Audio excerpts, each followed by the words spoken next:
Pai do Senhor, amados, mais uma vez eu quero agradecer a oportunidade de nós podermos estar aqui nos reunindo. Na verdade, é a primeira vez, né? Convite do pastor André, para nós falarmos sobre esse assunto a respeito da vinda de Jesus, que é um assunto que nós precisamos falar, precisamos tocar sobre ele, porque, como eu sempre digo, é um assunto que está assim quase sumindo dos púlpitos. E nós precisamos falar sobre ele. Então, sem muita demora, eu gostaria de começar com uma pergunta para a gente refletir. Eu também gostaria de dizer para os irmãos que a nossa ideia aqui não é trazer assim algo muito acadêmico, né? Eu sempre gosto de trazer, de falar desses assuntos de maneira mais prática para nós, né? Porque eu acredito que é assim que também que a gente aprende. E aí nos veio essa pergunta: por que devemos crer na vinda de Jesus? Eu estava vendo uma notícia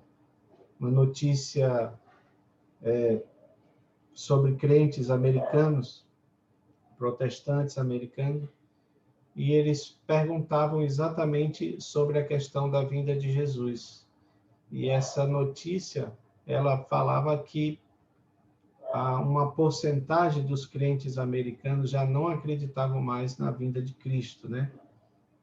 E, de fato, se nós olharmos nas profecias, até Pedro fala isso, que muitos iriam duvidar acerca do retorno de Cristo. Claro que essa demora, entre aspas, essa demora de Jesus em voltar, iria causar esse esfriamento. Tanto é que Jesus mesmo diz isso: porventura, quando o Filho do Homem voltar à terra, achará fé nela, né? Exatamente para dizer, para nos alertar que essa aparente demora iria causar, de certa forma, essa descrença no povo. Na parábola das 10 virgens também nós temos algo parecido com isso. E tardando o noivo, as virgens adormeceram.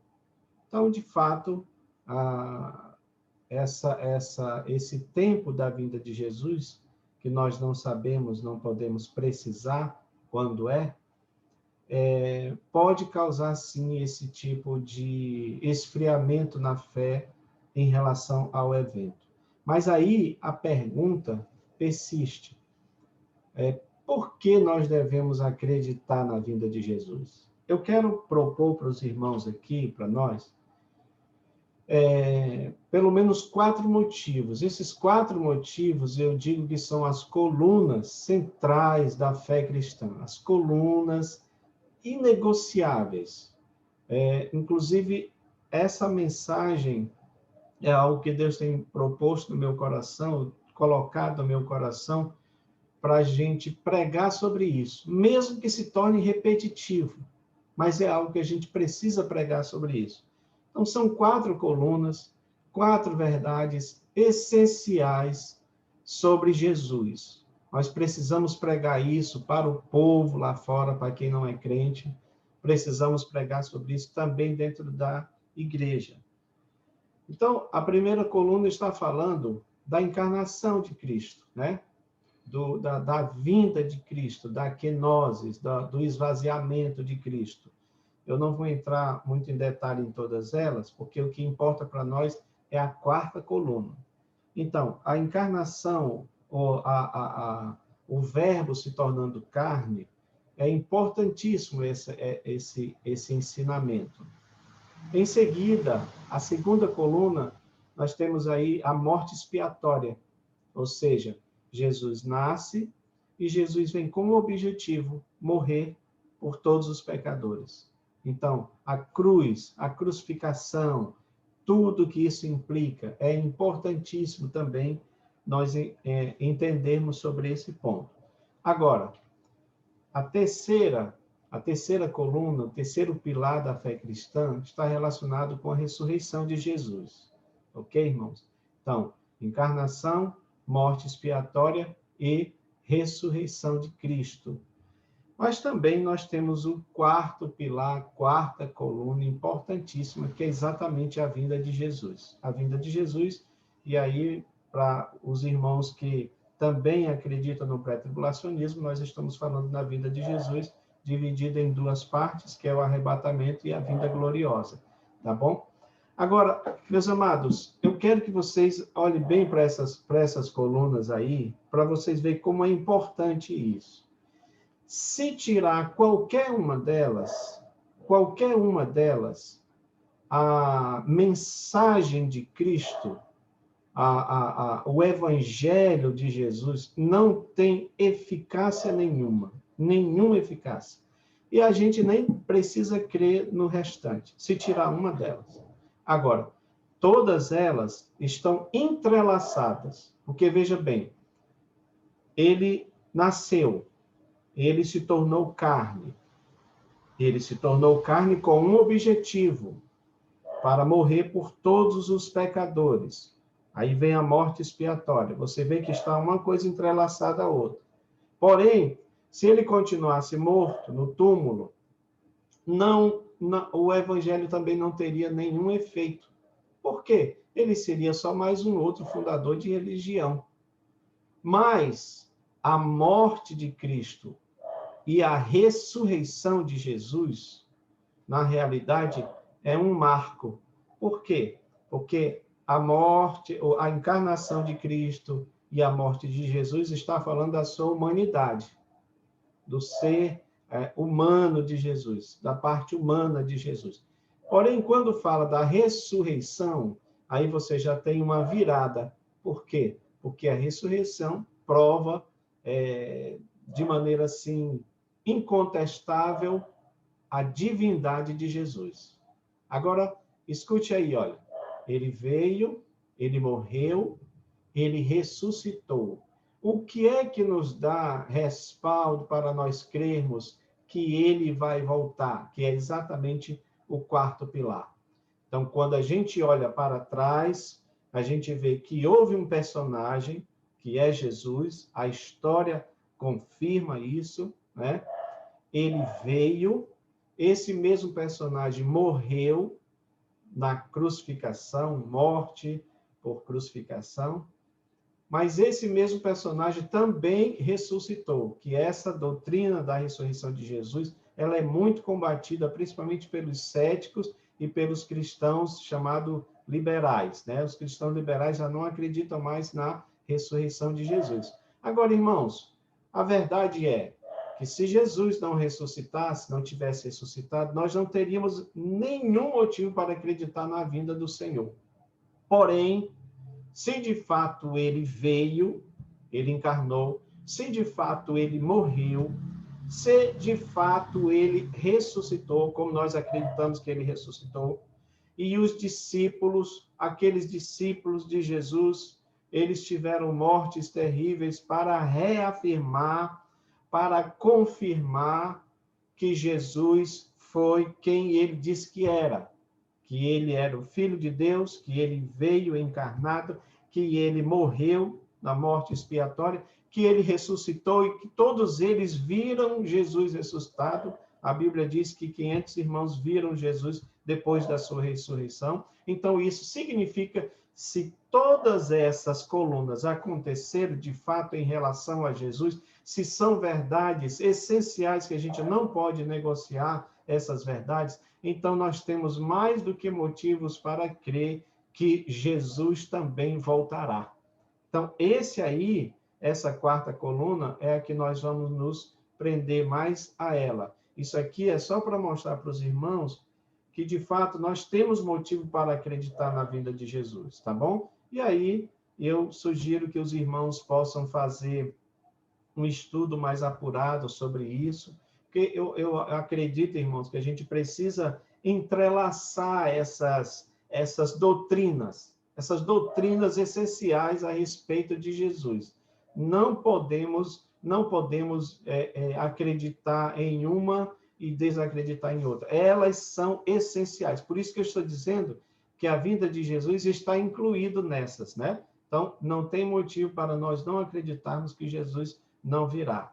Pelo contrário, nós temos mais do que motivo para acreditar que ele vem exatamente pelo que nós mostramos aí, tá bom? E aí nós temos essa pergunta também: o que é o arrebatamento? Que é o nosso tema, que é exatamente voltado para esse quarto ensinamento a respeito de Jesus. O arrebatamento é a suprema esperança da igreja, é aquilo que todos nós esperamos. O pastor Antônio Gilberto tem um livro, né, chamado Calendário da Profecia, que eu creio que os irmãos sabem. E o calendário da profecia está relacionado o evento que dá continuidade ao calendário da profecia é exatamente o arrebatamento, a vinda gloriosa de Jesus, tá bom? E aí nós temos aqui alguns termos bíblicos para falar sobre esse evento. Esses termos bíblicos estão espalhados em alguns textos de Paulo, para que a gente possa entender. Então, nós temos aí a parousia, né? Que é exatamente a vinda, a chegada, a presença, a visita real. Está falando de um rei quando retorna. Então, é essa vinda, essa chegada dele. E aí nós temos esse texto de 1 Tessalonicenses 4, 15. Dizemos, pois, isto pela palavra do Senhor, que nós, os que ficarmos vivos, para a vinda do Senhor, não precederemos os que dormem. Essa palavra em vinda do Senhor está falando da chegada do Senhor, da volta do Senhor, do nosso rei. Não é isso? Então, ele vai voltar nessa vinda gloriosa, abençoada. E aí nós temos também outro termo bíblico, que é esse epifaneia, que está falando da vinda de Jesus, no sentido de executar uma ação. Então, ele vem para fazer algo. E o que é que ele vem? Para a destruição do anticristo. É claro que aqui, como nós acreditamos no pré-tribulacionismo, eu falei para os irmãos, vamos mostrar aí um gráfico que mostra essa diferença. Então, nós já estamos falando aqui também da vinda de Jesus, da vinda gloriosa de Cristo, tá bom?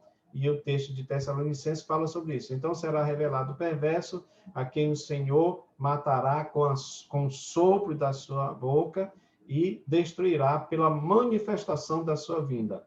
A epifaneia de Cristo, ou seja, essa aparição dele será exatamente para a destruição do anticristo, que será no final da grande tribulação, segundo o pensamento pré-tribulacionista, que eu nem sei como é que seus irmãos acreditam assim, né? Porque a Assembleia de Deus tradicionalmente acredita no pré-tribulacionismo, mas hoje há uma diferença, uma diferenciação. Alguns irmãos acreditam também no mesotribulacionismo, no pós-tribulacionismo, e eu quero falar sobre isso aí daqui a pouco.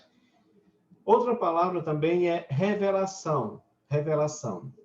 Então, Apocalipse. Então, está falando de Cristo que vem para se revelar à sua igreja.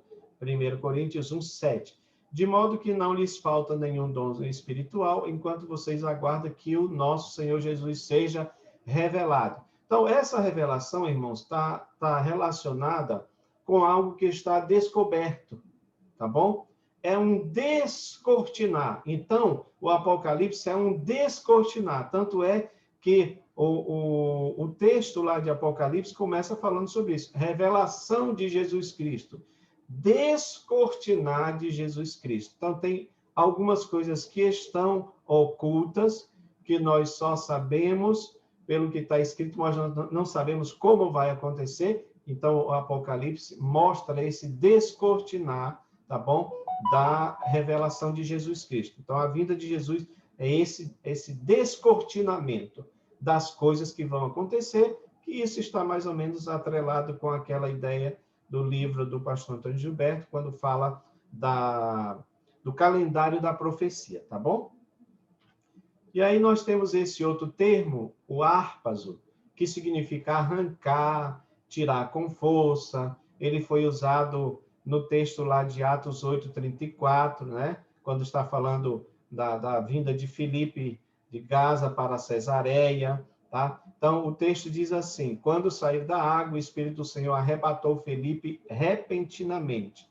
Então, preste atenção nisso, que é interessante, né? Porque o que é que acontece aí? Vocês sabem, Felipe estava pregando lá para aquele homem, né? Quando ele terminou de pregar, o homem diz assim: olha, tem aí um lago, aí o que é que vocês, o que é que me impede de ser batizado? Então, Felipe batizou ele, e depois que ele batiza, o Espírito do Senhor arrebata Felipe de maneira assim repentina, tá? Um detalhe, irmão, sobre esse texto que me chama muita atenção, só uma curiosidade aqui para a gente entender o conceito de arrebatamento, é que eu costumo dizer, pastor André, que esse é o primeiro texto, ou talvez o único texto que fale assim de um tipo de transporte de Deus, tá bom? Que não existe hoje. Se você colocar um supersônico, coloque aí o transporte mais rápido que existe na Terra aqui, não se compara com esse tipo de transporte que Deus fez. Talvez, e aqui me permitam a licença poética, de falar sobre aquela questão das séries de TV, como Star Trek, né? Que eles colocam lá aquela questão da pessoa materializar e desmaterializar, ou seja, é o teletransporte. Então, eu digo, pastor André, que aí é o teletransporte de Deus, porque o Espírito Santo arrebata, tira Felipe repentinamente. Não é isso, irmãos? Então, para mostrar que o arrebatamento também vai acontecer de maneira rápida, não vai dar tempo da gente tentar resolver as nossas pendências, ok?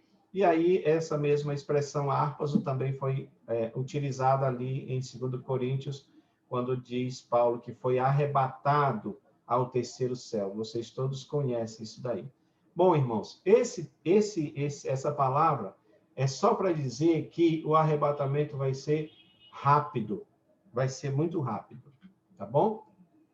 Aqui nós temos um outro texto, um texto grande, que está falando, Mateus 24, que está falando da vinda do Senhor. Então aparecerá no céu o sinal do Filho do Homem, todas as tribos da terra se lamentarão e verão o Filho do Homem vindo sobre as nuvens do céu, com poder e muita glória. Ele enviará os seus anjos com grande clangor de trombeta, os quais ajuntarão os seus escolhidos desde os 4 ventos de uma a outra extremidade do céu. Está lá em Mateus 24, 30 e 31.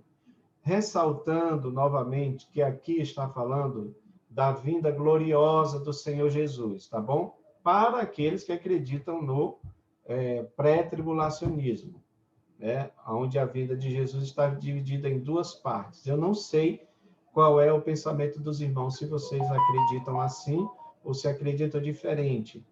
Particularmente, pastor André, eu não critico quem acredita diferente, porque para mim o que importa é que Jesus vem. Isso é que é importante. Eu digo isso com muito amor, porque tem irmãos da nossa igreja que só falta dizer que é heresia se os irmãos acreditarem que a igreja, por exemplo, passará pela grande tribulação ou por uma parte dela, tá bom? Eu não chego a esse extremo, né, de dizer dessa forma, porque se acontecer, o que importa é nós estarmos prontos, é nós estarmos preparados. E aí nós temos também esse texto de Mateus 24, né? Porque esse texto aqui, ele está dentro daquele contexto lá dos discípulos saindo do templo, e os discípulos mostram para Jesus o templo: olha, Senhor, que construção bonita.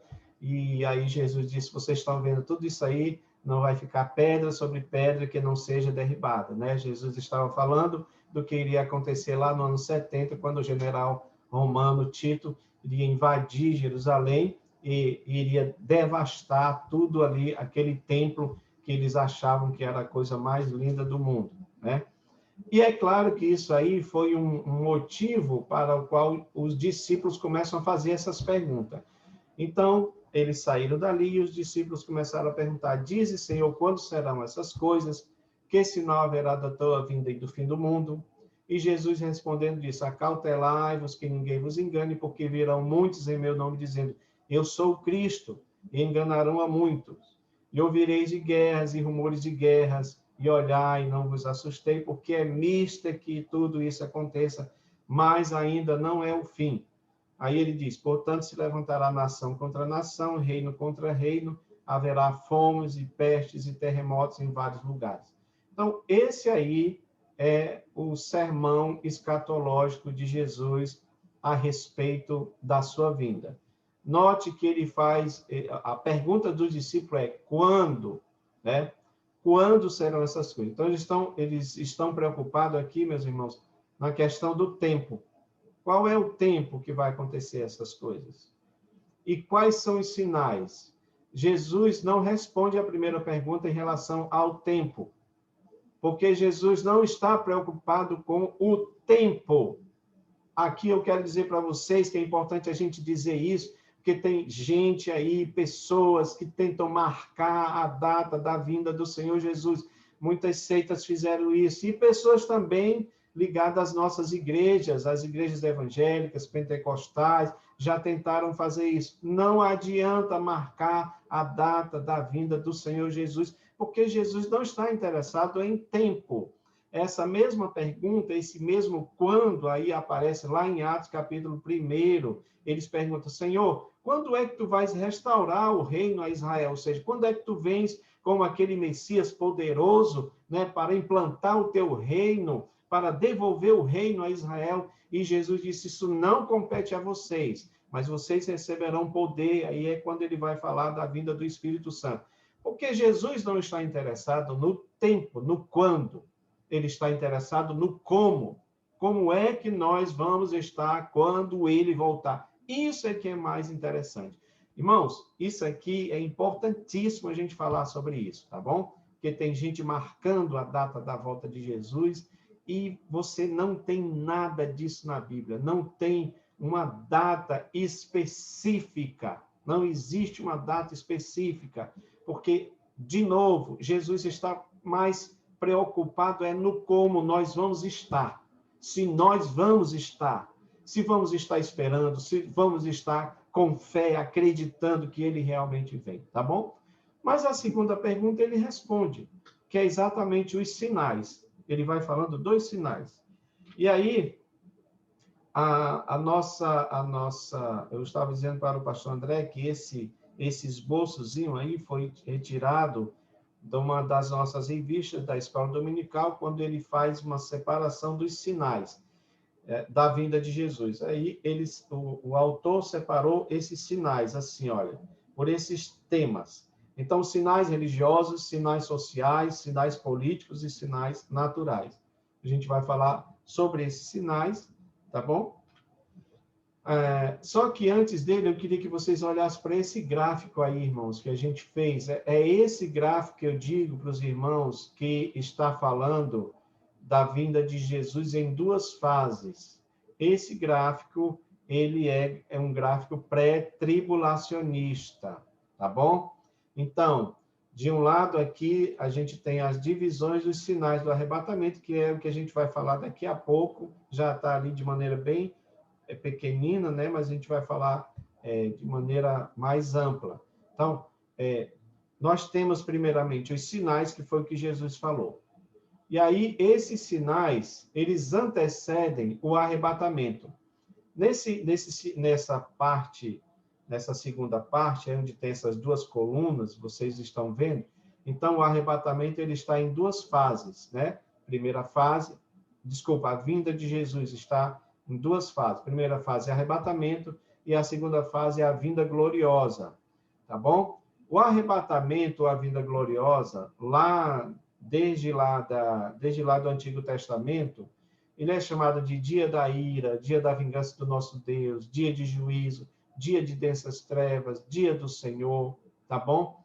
Então, é um consenso que o pensamento pré-tribulacionista faz essa divisão da vinda de Jesus na primeira fase, arrebatamento, e a vinda gloriosa de Jesus. No meio disso daí, você tem a grande tribulação, que é esse intervalo, onde você tem aí 7 selos, 7 trombetas e 7 taças da ira de Deus. Mas aqui embaixo você tem a diferença entre o arrebatamento e a vinda gloriosa. Então, isso está no livro do pastor Antônio Gilberto também, né? O calendário da profecia. Então, qual é a diferença? Primeiro, no arrebatamento, ele vem até as nuvens. Na vinda gloriosa, ele vem até o Monte das Oliveiras. No arrebatamento, haverá esse traslado, né? Aquilo que a gente falou lá atrás sobre o árpazo, sobre arrancar com força. Na vinda gloriosa, não vai haver traslado, tá? No arrebatamento, você tem a transformação dos santos, porque os que estão mortos em Cristo, já que o arrebatamento, como está aí, é para os mortos e os vivos em Cristo, né? Então, os que estiverem mortos, eles vão ser transformados. Mas, na vida gloriosa, você já tem os santos voltando. E a gente vai ver um texto de Paulo que ele fala sobre isso, que Jesus trará em sua companhia, né, aqueles que estão com ele para a ressurreição. No arrebatamento, ele é iminente. Ele é iminente, pode acontecer a qualquer momento. Porém, a vinda gloriosa, ela é mais previsível, porque ela vai acontecer no final dos 7 anos, que é exatamente o período da grande tribulação, que esses 7 anos é exatamente aquela semana de Daniel, aquela 70ª semana de Daniel, que ainda não se cumpriu, exatamente porque entre a 69ª e a 70ª tem um período de tempo que é chamado o tempo dos gentios, que é exatamente o nosso tempo, onde o evangelho vai ser pregado para todos os gentios. Então, no arrebatamento, somente crentes virão, né? Participarão, mas a vinda gloriosa será para todos, por isso que tem aí um olho aí, mostrando que todo olho verá. No arrebatamento, será antes do dia da ira, que é exatamente quando Jesus virá. Nesse dia da ira, é tido como também a grande tribulação, quando ele vem para julgar a terra, ok? No arrebatamento, Cristo vem para os seus, na vinda gloriosa ele vem com os seus. No arrebatamento, só os crentes veem, na vinda gloriosa todo olho verá, que está lá em Apocalipse. No arrebatamento, começa a grande tribulação, né? Você tem um arrebatamento e aí começa a grande tribulação, que é aí que é o pensamento pré-tribulacionista que eu estava dizendo para os irmãos. Já na vinda gloriosa, você tem aí o final da grande tribulação, que é exatamente quando vai ser a abertura dos 7 selos, toque das 7 trombetas e o derramamento das 7 taças da ira de Deus. No arrebatamento, ele virá para a igreja, e na vinda gloriosa, ele virá especialmente para Israel e para todo mundo, tá bom? Frisando novamente que esse aqui é o pensamento pré-tribulacionista, não é aceito pelos nossos irmãos de fé reformada, principalmente os calvinistas, não entendem dessa forma, né? Eles entendem que será um evento só, e aqui que eu quero dizer para os irmãos que eu não entro em discussões sobre isso, não sou radical em relação a isso. Acredito que o que a gente precisa estar é preparado, porque se tivermos que passar pela grande tribulação, não acho que é algo que vá contra a fé, porque os nossos irmãos lá atrás passaram por tribulações terríveis, embora existem os versículos que nos dão esse respaldo, né? Especialmente Apocalipse 3:10. Como guardaste a palavra da minha lei, também te guardarei da hora da tentação que há de vir para provar a todos os que habitam na terra. E também um texto de Paulo, ele diz que ele é aquele que nos livra da ira vindoura. Então, tem sim alguns respaldos bíblicos para que a gente possa acreditar que Jesus nos guardará desse período tribulacional. Mas, volto a frisar, importante é estarmos preparados, porque o princípio das dores nós já estamos vivendo aí, irmãos, tá? É importante isso. Se os irmãos quiserem, eu posso disponibilizar esse gráfico, os slides para vocês também. Meus amados, aí nós temos os sinais em relação, sinais religiosos, né? Jesus começa dizendo que haveria muitos falsos cristos. Colocamos aqui alguns que se dizem ser Cristo, né? Alguns já morreram, como no caso ali do reverendo Moon, né, da seita Moon. O reverendo Moon é aquele personagem que fazia casamentos comunitários, inclusive ele mesmo escolhia, né, os casamentos, porque ele dizia que Jesus fracassou na cruz, porque Jesus deveria deixar uma descendência humana. Então, ele se dispôs a ser esse Cristo, né, o Cristo tipo reencarnado para dar continuidade à obra de Jesus. Aí você tem esse outro aí, eu acho que é filipino, Apolo Kiboloi, também, que se diz ser Cristo. Aqui no nosso Brasil, nós temos aí o Henri Cristo, né, que todos nós já conhecemos. Na Rússia, nós temos aí esse Sergei Vissarion, que também leva aí uma multidão de pessoas a acreditar que ele é Cristo, né? E temos também esse porto-riquenho, o José Luiz Jesus Miranda, que também já morreu. Esse 666 que está aí na testa dele, não é uma coisa que eu coloquei, tá bom, irmãos? Porque ele realmente acredita que o número 666 não é o número da besta, é um número que dá energia, dá poder. Tanto é que você tem aí muitos membros dessa igreja que tatuam esse número 666 exatamente na mão ou na testa. Então, esses são os cristos. Eu acredito que tem mais. Quando eu fiz a minha pesquisa, tinha cerca de 10 pessoas se dizendo Cristo, né? Na atualidade. Alguns desses já morreram. Mas uma coisa que eu quero que os irmãos entendam é o seguinte: mesmo o próprio reverendo Moon, que morreu, como o José Luiz, a ideia desses falsos cristos permanece. Aliás, esse outro slide, eu quero que vocês prestem atenção nisso, porque esse outro slide aí mostra que um falso Cristo também pode ser uma ideia falsa a respeito de Jesus. Por exemplo, aqui esse personagem que vocês estão vendo, musculoso, um cara de mal, tá? Pendurado na cruz, isso é um quadrinho, isso é uma história em quadrinho, chamada A Espada Selvagem de Jesus, onde Jesus é retratado como se fosse um guerreiro, tá bom? E aí, depois você tem aí uma cena do filme A Última Tentação de Cristo, aonde nesse filme o Jesus aí ele desce da cruz, ele tem relação com Maria Madalena, e aí ele cumpre aquela ideia lá do reverendo Moon de ter uma linhagem humana, tá bom?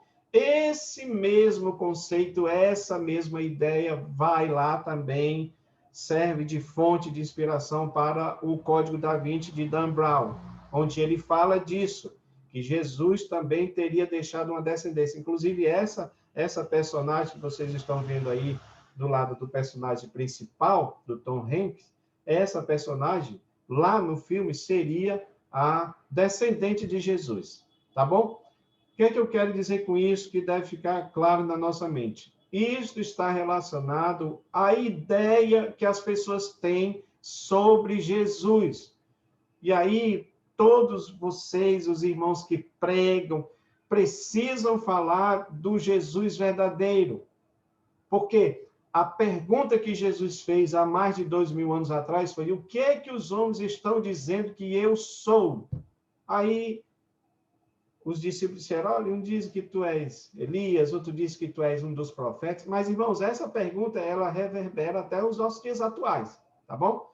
Porque se Jesus perguntasse essa mesma coisa, e essa pergunta, eu volto a dizer, serve para nós hoje, alguns iam dizer isso: não, sabe, eu acho que Jesus, ele não é isso que está dizendo na Bíblia, não. Ele casou, ele teve relação sexual, como diz lá no livro do Dan Brown, tá? E assim sucessivamente. Se vocês prestarem atenção, cada religião fala alguma coisa a respeito de Jesus. Só que a segunda pergunta de Jesus, ela é importantíssima. Mas e vocês? O que é que vocês dizem que eu sou? Aí vem para nós essa pergunta. A gente tem que puxar para nós. Porque o que é que eu irmão Enomi Lima dos Santos, o que é que pastor André Moreira, irmão Denilson, Fernando e os demais irmãos falam a respeito de Jesus?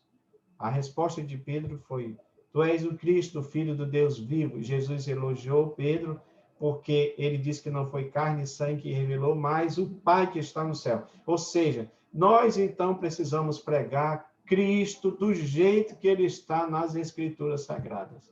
Essa é a pregação que nós devemos fazer. Não dos outros Cristos. Então, quando eu vejo pessoas dizendo, alguém falou que Jesus era isso, alguém retratou de Jesus, eu fico assim, irmãos, a minha reflexão é o seguinte: mas o que é que eu, enquanto cristão, estou falando a respeito de Jesus? O mundo vai dizer o que ele quiser a respeito de Jesus, mas o que é que eu falo a respeito de Jesus? Então, fica aí só essa reflexão para nós, porque o mundo está dizendo o que ele quer, mas o que é que nós, enquanto cristãos verdadeiros, falamos a respeito de Jesus? Então, esse é um sinal importantíssimo. Jesus também falou de outro sinal, que é voltado para o sinal social, a fome. Tá bom, irmãos? A fome. E aí eu peguei esses dados que dizem que no Brasil, o IBGE diz que 10 milhões de pessoas passam fome, e na ONU, no mundo todo, quase 690 milhões de pessoas passam fome. Há notícias que dizem que esse número vai aumentar por conta da própria pandemia. Isso também é uma lógica. Aqui no Brasil tivemos essa discussão, por isso que teve essa questão de fechar ou não fechar os comércios. Então, a fome também é um sinal social evidente acerca da vinda de Jesus. Eu quero depois falar de uma coisa para os irmãos, mas já adiantando para ficar bem claro isso. Você pode perguntar, e as pessoas, perguntam sobre isso: irmão, antes não tinha fome? No tempo de Jesus não tinha fome? Tinha também fome. Do mesmo jeito que os outros sinais, nós vamos mostrar que tudo aquilo que Jesus falou já existia naquela época. Só que nós queremos mostrar qual é a diferença. Então, por exemplo, Jesus falou de pestes também, dentro desses sinais sociais, porque a peste se espalha, sobre todas as pessoas, que é exatamente o que a gente está vendo aqui, agora, acontecendo nesse presente momento. Então, mais de 2 milhões de pessoas já morreram por causa do corona no mundo todo, e no Brasil, 224 mil e tantas outras pessoas também morreram por causa desse vírus. Meus amados, mas antes disso nós tivemos outros vírus, febre amarela, dengue, chikungunya, zika, sarampo e tantos outros. Eu li uma revista, um artigo científico que dizia que existe cerca de 1.000 ou mais vírus que ainda não entraram em contato com o ser humano, mas que os cientistas nem sabem como é que eles agem, tá? Então, é claro que a tendência é isso aí aumentar. E a gente está vendo que o próprio Covid, o próprio corona, ele está passando por mutações. A ideia é que isso também aconteça, de forma ainda mais violenta, porque é cumprimento da volta do Senhor. Tudo isso é cumprimento da volta do Senhor. O que nós estamos vivendo é um cumprimento real da vinda de Jesus. Temos que parar um pouco com essa questão política, de querer dizer quem é a culpa de um ou de outro, e mostrar que é cumprimento dos sinais relativos à vinda do Senhor Jesus. E aí nós temos aqui a questão dos terremotos. Jesus também falou dos terremotos. Eu trouxe aqui uma lista dos vários terremotos, que aconteceram.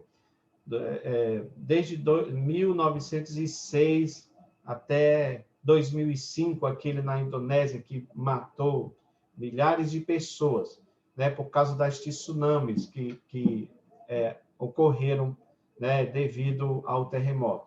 Meus amados, eu quero parar para chamar a atenção para vocês aqui para um ponto importante. Aquilo que eu disse agora há pouco. Esses sinais não aconteciam no tempo de Jesus? Sim, acontecia. Qual é a diferença do que acontecia para o tempo de Jesus para o nosso tempo. Se eu puder dizer com uma palavra, eu vou falar de intensidade. Intensidade. Por quê? Porque a intensidade desses sinais serão ou vai ser maior. É por este motivo que a vinda de Jesus é comparada com a mulher quando está grávida. E vocês sabem que quando a mulher está para ter a luz, para dar luz, para ter o bebê, é claro que você vai ter ali aquelas contrações iniciais, que vão vir bem fracas e tal, mas à medida que vai se aproximando o dia de ter a criança, aquelas dores, elas vão se intensificando. Então, os sinais da vinda de Jesus, eles vão se intensificando cada vez mais. Acontece com a fome, acontece com os terremotos, acontece, por exemplo, com as guerras, sinais políticos. Aí você tem guerras mundiais, Primeira Guerra Mundial, Segunda Guerra Mundial, que segundo os historiadores, né, eles não fecham assim, eles não são unânimes, mas alguns falam de 55 a 80 milhões de mortos, tá bom? A intensidade, por exemplo, naquela época não havia guerra? Com certeza. Mas naquela época não havia armas nucleares. Então, segundo os estudiosos, existem armas nucleares, e eu me lembro aqui, pastor André, de uma notícia que saiu no jornal da Band, na época era Joelmi Betting, que estava lá, e ele gostava de fazer uns comentários sarcásticos, né? Então, disseram assim, que a quantidade de bombas atômicas que existe no mundo podem destruir a Terra se fossem, né, se elas fossem detonadas, poderiam destruir a Terra cerca de 20 vezes. E o Joel Betting, ele diz assim, não precisaria nem da segunda vez, né? Já que destruiria na primeira, não precisaria da segunda, né? Então, é um sarcasmo, mas é para mostrar essa intensidade, tá bom, irmãos? Dos sinais. Meus amados, preste atenção numa coisa. Eu falei aqui que Jesus não está preocupado no quando, mas no como. Porém, os sinais servem para a gente ter um parâmetro sobre a vinda de Jesus. Eu não vejo, pastor André, os sinais de hoje comparado com os sinais daquela época. Por exemplo, a gente dizer que Jesus vai demorar mais tempo, mais milênios aí para vir. Eu não vejo isso. Porque os sinais de hoje estão mais intensos, significando que as dores de parto estão mais intensas. É isso que a gente precisa prestar atenção. Perseguição religiosa, por exemplo, é o que a gente está vendo acontecer, né? Esse dado ainda é de 2018, acredito que eu tirei lá do site Portas Abertas, onde dizia lá que 3.000 cristãos foram mortos nesse ano, né? 2018. A perseguição religiosa está aumentando cada vez mais, à medida em que cresce a cristofobia, né? Que é a aversão a Jesus.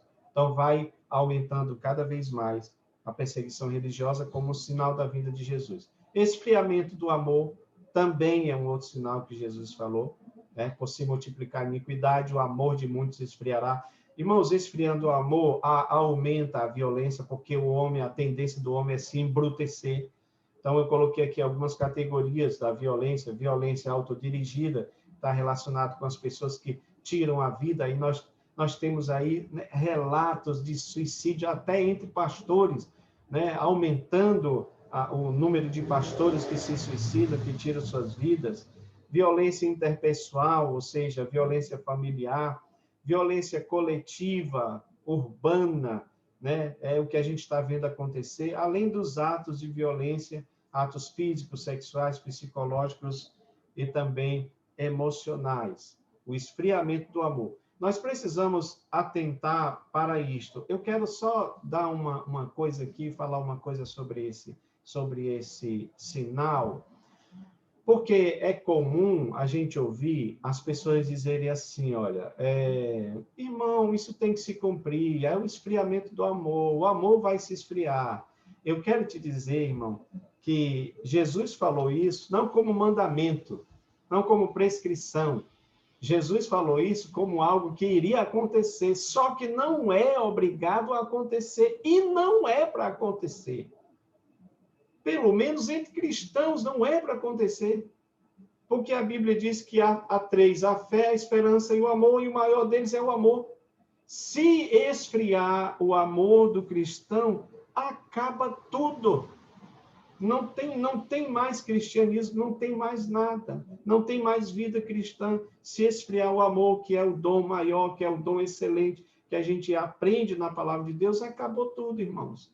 Então, devemos prestar atenção nisso e pedir para que Deus continue aquecendo essa chama do seu amor sobre nós. Nós falamos muito sobre a questão pentecostal, que a gente tem que deixar o fogo aceso. Eu gosto muito de um hino do cantor Armando Filho, que ele fala do batismo de amor. Nós precisamos também de um batismo de amor, porque tem muitas pessoas que falam em línguas, e eu não estou dizendo que é errado isso, a gente é pentecostal, mas não tem a demonstração do amor, ou não tem o fruto do Espírito, que é o amor. Ok? Então, vamos só atentar para isso daí. É isso aí que eu digo, que Jesus está mais interessado no como, não no quando. No como. Como é que nós vamos estar quando ele voltar, tá bom? E aí nós temos também, Jesus falou sobre falsos profetas, esse sinal dos falsos profetas também é algo que vai crescer cada vez mais, viu, irmãos? Cada vez mais vai aumentar a manifestação de falsos profetas. E aí eu quero frisar aqui o que nós aprendemos na lição sobre os dons espirituais, entre eles o discernimento do Espírito. Concordo com John Stott, aquele grande teólogo que diz que precisamos urgentemente do discernimento do Espírito, pois, como dizia Martinho Lutero, Satanás é o contrafator de Deus, ou seja, ele é aquele que está andando no paralelo, tentando imitar as coisas de Deus. Então, os falsos profetas vão fazer também sinais, vão fazer maravilhas.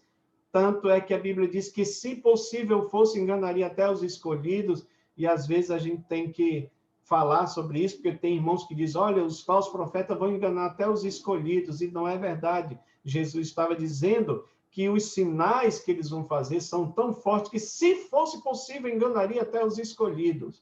Então, preste atenção numa coisa, nós precisamos ter discernimento de espírito para saber o que vem de Deus e o que não vem de Deus. Você sabe que Deus critica a igreja de Tiatira, porque eles tinham lá uma falsa profetisa chamada Jezabel, tá bom? E ele diz, vocês toleram aquela mulher prostituta que dormia com os próprios pastores da igreja, se prostituía, porque ela fazia aquele tipo de prostituição cultual, dando a entender que, fazendo isso, estava adorando a Deus. Então, falsos profetas vão surgir, vão fazer sinais para enganar, se possível, até os escolhidos. Então, vamos parar com aquela história de dizer que a gente não pode julgar, porque João, ele diz, julgai os espíritos, provai os espíritos e vede se eles provêm de Deus. Mas, irmão, Jesus nos diz que a gente não deve julgar. Não julgueis para que não sejais julgados. O julgamento que Jesus está falando ali é concernente à salvação. Eu não posso julgar se alguém vai ser salvo ou não. Eu não posso julgar dizendo que alguém vai para o inferno ou vai para o céu. Eu não posso dizer isso, porque a Bíblia diz que a salvação vem do Senhor. Então, se vem dele, é ele que diz quem é que vai e quem não vai. É isso que Jesus estava dizendo. Agora, julgar os espíritos para ver se eles vêm de Deus, especialmente na época de falsos profetas surgindo no mundo, irmão, precisamos sim, precisamos.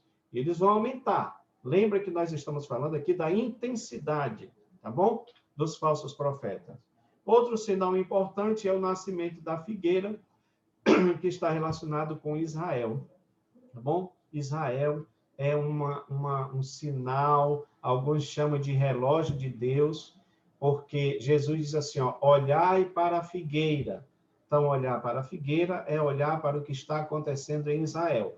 Essa capa dessa revista, eu fiz questão de comprar ela, porque quando eu vi, apesar de eu tinha a assinatura dessa revista, mas eu cancelei, né? Mas eu comprei essa revista porque eu achei interessantíssima. Olha o que diz. Jerusalém, a cidade mais importante da história. Esqueça Nova York, Paris, Roma. A cidade santa está no centro do mundo há mais tempo do que qualquer outro, né? Conheça a saga do lugar que mudou o passado e definirá o futuro do planeta. O que está dizendo aí, irmãos? Ora, uma revista completamente ateísta, dizendo que Jerusalém, a cidade santa, vai definir o futuro do planeta. Para mim, é como se as pedras estivessem clamando. Eles estão falando de uma coisa que a Bíblia está dizendo. E, de fato, vai ser dessa forma, tá bom? Porque nós devemos estar atentos ao que acontece na nação de Israel. Posso só beber um pouquinho de água, pastor? Já estamos indo para o final, tá bom, irmãos? Temos aqui alguns textos que falam sobre esse momento, o momento da volta do Senhor Jesus. Então, esse texto de 1 Coríntios 15, 51 a 53 diz, eis que vos digo mistério, nem todos dormiremos, no caso, nem todos irão morrer, mas seremos todos transformados no momento, no abrir e fechar de olhos. Ao soar da última trombeta, a trombeta soará, os mortos ressuscitarão incorruptíveis e nós seremos transformados. Então, o que é que Paulo está falando aí? Nesse simples mapa mental aí para a gente entender. Ele está falando de um encontro que vai haver, tá bom? Nesse encontro, que é com Jesus nos ares, acontecerá uma transformação de quê? Daqueles que estão mortos, há milênios estão mortos, eles vão ser transformados. Os que estiverem vivos também serão transformados. Por que serão transformados? Porque carne e sangue não pode herdar o reino de Deus, conforme está escrito na palavra do Senhor, tá bom? Então, é isso que Paulo fala, que isto que é corruptível, que é mortal, precisa se revestir da imortalidade e da incorruptibilidade. Aí sim, depois de transformado, nós seguiremos juntos para o encontro do Senhor nos ares, e aí estaremos para sempre com o Senhor. Louvado seja Deus. Algumas advertências a respeito de Jesus, que Jesus fala a respeito da sua vinda, que eu gostaria, a gente vai encerrar aqui, tá bom, irmãos? Olha só, primeiro sobre as parábolas de Jesus. Nós passamos um pequeno estudo aí sobre Mateus 24, vocês acompanharam. Na sequência de Mateus 24, você tem aí as parábolas que Jesus fala a respeito da sua vinda. Eu volto a dizer para os irmãos que Jesus não responde o quando, porque todas essas parábolas ele se preocupa mais no como nós vamos estar, tá bom? Então, parábolas sobre a segunda vinda de Jesus, ele fala do ladrão da noite. Considerar isso, se o pai de família soubesse a que vigília da noite viria o ladrão, ele vigiaria e não deixaria minar sua casa. Por isso estáis vós apercebidos, porque também o Filho do Homem há de vir a hora em que não penseis. Então, essa parábola está falando de preparação. Preparação e vigilância. Eu tenho que estar pronto, tenho que estar vigiando. Tá bom? Vigilância. Outra parábola que Jesus fala é do bom e do mau servo, porque eu estou dizendo para os irmãos que Jesus se preocupa mais no como, né? Então, eu tenho que estar preparado, vigilante, mas eu tenho que também estar fazendo alguma coisa para o Senhor, eu tenho que estar fazendo a obra de Deus. É por isso que ele fala desta parábola. Quem é, pois, o servo fiel e prudente que o seu Senhor constituiu sobre a sua casa para dar o sustento a seu tempo? Mas se aquele mau servo disser no seu coração, meu Senhor tarde virá, né? Virá o Senhor daquele servo num dia em que não espera. Veja que aí está falando da condição do homem, de como ele vai estar. Como é que ele vai estar? Imprudente, né? Ele não vai estar fazendo a obra de Deus, ele não vai estar fazendo o trabalho do Senhor e também não vai estar esperando. É isso que é importante que a gente coloque na nossa mente hoje aqui. Então, Jesus também fala das 10 virgens, né? Vê que ele fala sobre isso. Olha, tardando o esposo, cochilaram todas e adormeceram, mas à meia-noite ouviu-se um clamor, aí vem o esposo sair-lhe ao encontro. Vigiai, pois, porque não sabeis o dia nem a hora em que o Filho do Homem há de vir. Veja que aí Jesus está, ele não responde o quando, porque ele não, Jesus não tem preocupação no dia, tá? E ele frisa isso, olha, vocês não sabem o dia nem a hora que o Filho do Homem há de vir. Então, o que é importante que vocês façam? Que vocês fiquem vigiando, que vocês fiquem de prontidão. É isso que ele quer, né? E aí tem um detalhe interessante, porque às vezes, né, a gente diz assim, mas as parábolas não podem ser pegas todas ao pé da letra, e eu concordo com você, né? Mas porque alguém diz assim, mas irmão, por que todas elas cochilaram? Quando eu meditei sobre isso, pastor André, eu pensei também no cochilo de Jesus quando ele estava lá no barco, quando a tempestade estava ali nos discípulos e o barco estava para afundar, Jesus estava dormindo. Sabe de uma coisa, irmão? Quem tem azeite de reserva pode descansar. Você pode ver aqui dois tipos de cochilo, né? Um cochilo da prontidão, de alguém que estava pronto, porque aí se refere a estar descansando no Senhor. Essa pessoa ela não está preocupada no sentido de ficar perturbado em relação à vida de Jesus, como muita gente está hoje, né? Como muitas pessoas ficam hoje. Mas a outra parte já dorme, já cochila no sono da negligência, da indolência, né? Porque não tem azeite. Então, essas estão cochilando. Mas quem está tranquilo com o Senhor, como diz Paulo, quem tem depósito com Deus, né? Então, ele fica tranquilo, não tem problema nenhum. Ele está bem com o Senhor, ele fica tranquilo. Só esperando a hora que vier o clamor, dizendo, olha, o noivo está vindo aí, vão ao encontro dele, tá bom? Vigilância e prontidão. Temos também ainda aqui a parábola dos talentos, novamente, isso aqui tudo está lá em Mateus, né? Mateus 25. Porque isto também é como o homem que, partindo para fora da terra, chamou seu servo, entregou seus bens, que a qualquer hora que tiver, será dado, terá em abundância, mas a quem não tiver, até o que tem seria tirado, que é a parábola dos talentos. O que é que a parábola dos talentos fala, irmãos? Do trabalho do Senhor, daquilo que nós fazemos para Deus, né? E também da nossa espera, porque enquanto eu trabalho para o Senhor, eu estou esperando. Eu estou trabalhando para o Senhor que se ausentou, mas disse que voltaria novamente. Então, eu trabalho na expectativa do retorno do meu Senhor. Aleluia. Tá bom? E a parábola também dos bodes e das ovelhas, que é muito importante isso daqui, né? Está falando do trabalho.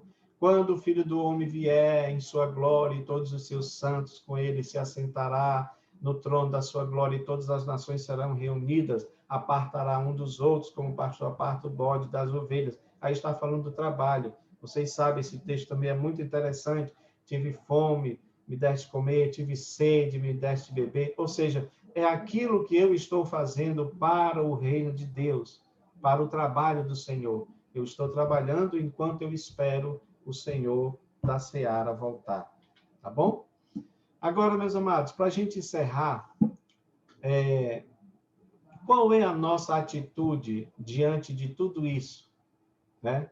O que é que nós devemos fazer? Essa é a parte prática que eu acho importante. O que é que o crente faz enquanto noiva do Senhor? Primeira coisa é amar a vinda do Senhor, que está lá em 2 Timóteo 4:8, né? Amar a vinda do Senhor é como alguém, né, como aquele casal que o noivo foi, mas disse que voltaria. Então, a noiva está aqui continua tendo o mesmo amor pelo seu Senhor que vai voltar, pelo seu noivo que vai voltar. E Jesus é o nosso Senhor, é o noivo que está voltando para a sua igreja. E dessa forma ele também, a noiva também sabe esperar, a noiva sabe também aguardar o retorno do noivo. O crente, enquanto igreja, o que ele pode fazer? Ele pode apressar a vinda de Cristo, porque Pedro fala sobre isso. Apressar a vinda de Cristo aqui é trazer o reino de Deus para esta terra, no sentido de pregar a palavra de Deus para o maior número de pessoas, tá bom? A outra coisa é se preparar. Todas essas parábolas que nós falamos para os irmãos aqui, está falando de preparação, de se preparar para a vinda de Jesus. A outra coisa é vigiar a respeito. Vigiar aqui, irmãos, é no sentido de não, sabe, piscar os olhos. É estar atento o tempo todo. E a outra coisa é orar para o seu desenlace, que é exatamente a última oração de Apocalipse. Maranata, ora vem, Senhor Jesus. A oração de João ali no Maranata é um clamor ao Senhor. É um clamor para que ele venha. Porque essa situação que nós nos encontramos hoje no mundo, ela não vai melhorar enquanto o Senhor Jesus não voltar aqui nesta terra. Então, enquanto ele não voltar, as coisas vão continuar do mesmo jeito. Mas quando ele voltar, e por isso que nós oramos, então tudo isso vai ser completamente modificado. Por isso que nós queremos encerrar com esse texto. E o Espírito e a noiva e a esposa, né, ou noiva, dizem vem. E quem ouve, diga vem. Então, Maranata, ora vem, Senhor Jesus. Amém, meus irmãos. Termino aqui o que eu tinha para dizer para vocês.